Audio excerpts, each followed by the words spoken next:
¿El presidente es quien toma las decisiones en el país? Absolutamente. ¿Es un país presidencialista? Excesivamente presidencialista. Tú sabes que yo he estado estos días en la presentación de un libro y hace unas más o menos 10 días atrás o 2 semanas en una entrevista con el periodista José Luis Aliaga de Herbol y le decía a él, mire José Luis, algo que no he dicho hasta ahora, creo que hay que cambiar, de esto voy a hablar yo después, hay que cambiar y hay que reducir las facultades del presidencialismo en este país. Y en una presentación del libro que he estado hace unos días atrás, dicen, hay un excesivo presidencialismo. Me parece fabuloso que empiece esto a circular. He dicho también, Raquel, que debemos cambiar la figura institucional de la vicepresidencia del Estado porque es absolutamente intrascendente. Lo dice, y lo he escuchado también. ¿Lo dice ya. en función de la vicepresidencia de Choquehuanca o no, la vicepresidencia en de general? la vicepresidencia, por eso digo como institución. Okay. Como institución, porque la vicepresidencia es la cabeza de, forma parte en la constitución política del Poder Ejecutivo, pero a momentos es la cabeza de la Asamblea Legislativa, pero ambas cámaras funcionan de manera independiente. Los decretos, las leyes no los firma el vicepresidente. No hace nada verdaderamente importante. Esto hay que cambiarlo. Y ya lo he escuchado de gente que lo ha empezado a hablar. También he dicho que hay que hacer elecciones de medio término. Hay que elegir a la mitad del mandato de diputados y senadores para poder gestionar gobernabilidad. Entonces, sí me interesa decir varias cosas que después se puedan ver plasmadas, esperemos que así sea, plasmadas en la transformación del Estado. ¿Esto lo dice por su experiencia con la presidencia de Luis Arce o ya lo venía pensando desde Evo Morales? Porque hay una diferencia entre ambos presidencialismos, ¿no? Lo digo, por supuesto, lo digo desde el estudio del Estado y de la sociedad, pero fundamentalmente desde mi experiencia en la vida interna misma del Estado. Yo necesitaba, Raquel, conocer el Estado por dentro, porque era un analista, como todos los analistas, periférico en las miradas, alrededor del poder. Pero lo importante es saber ahí adentro por qué no ocurren algunas cosas, por qué no se toman ciertas decisiones, cuánta capacidad tiene verdaderamente el Estado y cuánta le falta. Todo esto había que conocerlo. ¿Por qué los políticos hacen lo que hacen hoy día, como el libro ese famoso, ¿por qué hacemos lo que hacemos? Esto había que conocerlo.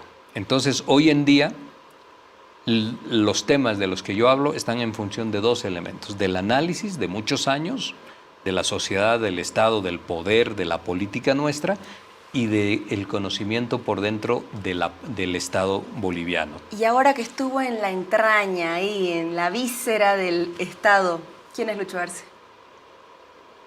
Es un político más que pudo haberle dado a su presidencia el realce que siempre hay que intentar, y que está gestionando hoy en día ya la crisis solamente. ¿La gestiona? ¿La transita? Es que las crisis también se gestionan. Transitas una crisis, pero te mueves en medio de ella para no caer. Entonces se está gestionando hoy en día una crisis, pero no nos conducirá a nada relevante como perspectiva de Estado y de sociedad. No vamos a tener un país mejor al finalizar el mandato. Vamos a tener, esperemos que sí, todavía algo que nos queda de democracia, porque también, Raquel, allí en lo institucional sus convicciones no han estado a la altura de lo que los estados, las sociedades requieren. Instituciones fortalecidas sin la mano de la política dentro de ellas. Eso tampoco se ha podido hacer. Una muestra, lo que ocurre con la justicia. Ahora, toda la gente que estaba alrededor del presidente, obviamente con el diario del lunes todos somos Gardel, pero yo creo que es importante ir sobre los pasos para no repetir, en teoría, ¿no? Todos los que estuvieron alrededor sabiendo de la crisis son corresponsables. ¿Por qué no hubo una voz de alerta a tiempo? Pareciera que estábamos esperando o que el gobierno estaba sentado esperando que suceda. No hay soluciones hasta el momento incluso. Tratando siempre de no dejar de ser respetuoso con gente con la que yo he trabajado, creo que una gran mayoría de ellos no tienen la mirada de largo plazo del Estado. de la construcción de sociedad, de Estado, de país, de desarrollo y de modelos de desarrollo. Tienen la mirada del corto plazo, de lo inmediato, de lo de este próximo viernes. Nada más. Entonces, por supuesto que allí cada semana es una aventura. Entonces estamos no en... es la perspectiva del gran Estado. Cada semana es solamente una aventura porque no tienen en el fondo la claridad de la revolución que se quisiese hacer, porque se habla de un gobierno de izquierda. Yo muchas veces ya, sobre todo en la etapa final, Raquel, les preguntaba y les decía, ¿cuánto tiempo dura una revolución? ¿Cuál es el último hecho revolucionario del movimiento al socialismo? Se habla de la revolución cultural y democrática, se habla del proceso de cambio, pero lo último revolucionario, ¿cuándo ha sido? La Constitución del año 2009. De febrero del año 2009 a la fecha, no hay nada revolucionario. Todo es administración. Y en la administración, pues te burocratizas, vives en el confort, gastas lo que tienes que gastar, pero no has proyectado tu país, tu estado, tu sociedad hacia un mejor momento. Entonces, no hemos cambiado nada. Siguiendo esto de que la visualización es los próximos 7 días, estamos en una crisis por ignorancia, por falta de previsión. Yo diría que más que ignorancia o previsión, estamos en una crisis porque solo se atiende y se mira y se repara en las coyunturas. No está la mirada de largo plazo. Alguien me podría contestar inmediatamente y decir, no, el proceso de industrialización es una mirada de largo plazo para lograr eso que el presidente dice, la economía de base ancha. Pero cuando tú ya empiezas también a analizar, no vamos a canibalizar el proceso de industrialización ahora, pero cuando ya reparas en los detalles de la industrialización en nuestro país, tú dices, con esa industrialización no vamos a cambiar la perspectiva económica del país, ni vamos a encontrar la fuente perdida de generación de divisas. Eso no va a ocurrir, porque es una industrialización pequeña.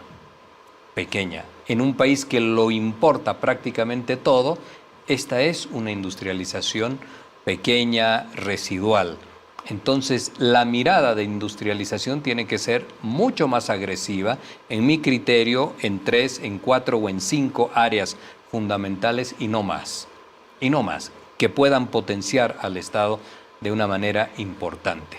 Pero se ha optado por una industrialización, como te digo, recortada y abocada a pequeños productos también. Y eso lo único que te va a dar es una enorme cantidad de plantas industriales con un problema inmediato, la gestión eficiente y rentable de esas plantas, que va a ser la tarea siguiente que tenga el próximo gobierno que enfrentar necesariamente, pero no se observa que a partir de eso tú encuentres la sustitución de esos 6.500 millones de dólares que se perdieron en el mejor momento de la renta hidrocarburífera.